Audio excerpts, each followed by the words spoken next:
choqué, peiné et en colère. J'étais moi-même ce matin avec le maire du 18e, Éric Lejoindre, avec la maire de Paris, avec le ministre de l'Intérieur sur place. Je suis à 150 mètres de mon domicile, donc c'est la colère quand on voit ces 8 morts, dont 2 enfants.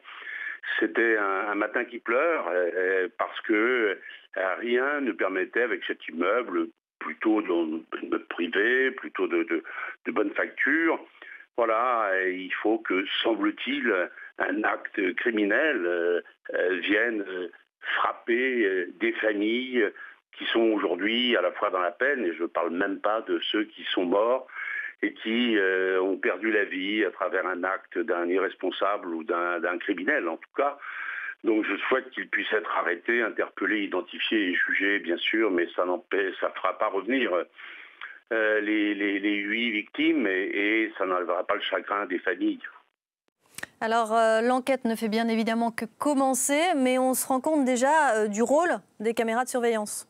Eh bien oui, je le dirais d'ailleurs d'une manière ou d'une autre.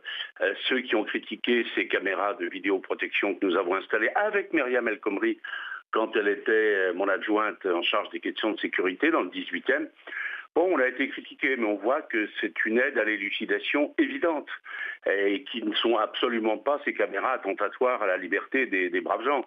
Donc voilà, si ça a pu permettre d'interpeller l'auteur, eh bien, je dirais que c'est la preuve que ces caméras sont utiles, même s'il ne faut pas en mettre à tous les coins de rue, parce qu'il faut garder la mesure.